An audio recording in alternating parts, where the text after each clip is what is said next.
자, 그러면 이제 일곱이라는 숫자를 우리가 지금 계속 공부하고 있는데, 일곱이라는 숫자가 참 희한하게 예수님이 십자가 못 박혀 돌아가실 때도 일곱 번 말씀하셨다는 거 아시죠? 십자가에서 일곱 번 말씀하십니다. 희한하죠, 그것도. 자, 어떤 말을 했는지 여러분 한번 찾아볼까요? 누가복음 23장 34절 말씀입니다. 34절 보니까 이에 예수께서 이르시되 아버지 저들을 사하여 주옵소서 자기들이 하는 것을 알지 못함입니다 하시더라. 그들이 그의 옷을 나눠 제비 뽑을세. 그렇게 이야기했습니다. 아버지 저들을 사하여 주옵소서 자기들이 하는 것을 알지 못합니다 라고 그렇게 기도했습니다. 십자가에서요. 그리고 누가복음 23장 43절 말씀이요. 예수께서 이르시되 내가 진실로 내게 이르노니 오늘 네가 나와 함께 낙원에 있으리라. 이렇게 십자가에서 말했습니다. 예수님이요. 옆에 있는 강도에게 한 얘기죠. 저들을 용서해 주십시오 라고 기도했고요. 그 다음에 옆에 있는 강도에게 네가 지금 나와 함께 낙원에 있을 것이다 이런 얘기를 이제 하게 됩니다. 그 다음에 요한복음 19장 26절, 요한복음 19장 26절에 보면 이런 말씀을 합니다. 예수께서 자기 어머니와 사랑하시는 자가 곁에 서 있는 것을 보시고 자기 어머니께 말씀하실 때 여자여 보소서 아들이니이다. 이렇게 여자여 보소서 아들입니다. 이렇게 이야기를 했습니다. 27절에 보니까 또 그 제자에게 이르시되 보라 내 어머니라. 그렇게 말씀하시고 그때부터 그 제자가 자기 집에 모시니라. 이렇게 이야기했습니다. 그런 다음에 마태복음 27장 46절에 보면 제9시쯤 예수께서 크게 소리질러 이르시되 엘리 엘리 라마 사박다니 하시니 이는 곧 나의 하나님 나의 하나님 어찌하여 나를 버리셨나이까 하는 뜻이라. 이렇게 이야기했습니다. 왜 나를 버리십니까? 엘리 엘리 라마 사박다니라고 그렇게 이야기했습니다. 그리고 요한복음 19장 28절 보면요. 그 후에 예수께서 모든 일이 이미 이루어진 줄 아시고 성경을 응하게 하려 하사 이르시되 내가 목마르다. 이렇게 이야기했습니다. 내가 목마르다. 그리고 요한복음 19장 30절 예수께서 신포도주를 받으신 후에 이르시되 다 이루었다 하시고 머리를 숙이니 영혼이 떠나가시니라. 이렇게 되어 있습니다.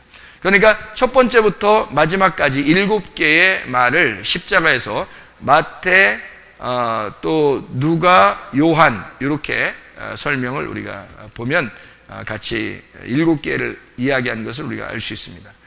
아버지 저들의 죄를 사해 주십시오. 저들이 알지 못하기 때문입니다 라고 했고, 그 다음에 네가 오늘 나와 함께 낙원에 있을 것이다 이런 얘기를 했고요. 그 다음에 여자여 보소서 아들입니다 라고 했고, 제자한테는 보라 네 어머니다 이렇게 얘기하고요. 그 다음에 엘리엘리 라바 사박다니 나를 왜 버리십니까? 나의 하나님 나를 왜 버리십니까? 라고 얘기했고, 내가 목마르다 라고 했고, 그리고 다 이루었다 이렇게 이야기를 7번을 주님께서 말씀하십니다. 왜 신포도주를 먹고 받으시고 돌아가셨을까요? 신포도주를 마시고 신포도주를 왜 이게 딱 받으시고 왜 돌아가셨을까? 안 받고 돌아가시면 안 되나요? 쓴물입니다. 쓴물. 예수님이 십자가에 달려 돌아가실 때 그 나무에 달려 있잖아요. 쓴물이 그 출애굽기 15장에 나오잖아요. 출애굽기 15장에. 그러면 쓴물, 마라의 쓴물 있죠. 마라의 쓴물이 뭐라고 했어요? 죄라 그랬잖아요. 마라의 쓴물이 그 쓴 것만 없어지면 그 물은 달콤해지는 거죠. 그러니까 쓴 물이 빨아들여야 되잖아요. 그래서 그 신포도주를, 그 쓴물을 받아들여야 된단 말이에요. 나무가 가가지고. 그래서 쓴 물에 나무가 던져져서 그 쓴 독을 빨아들이면 그 나무는 어떻게 돼? 단물이 되는 거죠. 나무의 그 쓴 독을 빨아들였으니까 우물은 단물이 되는 거죠. 그래서 쓴 독을 빨아들이면 우물이 단물이 된다. 그래서 신포도주를 마시고 돌아가시면 모든 죄가 다 용서가 되고 단물이 되어버린단 말이에요.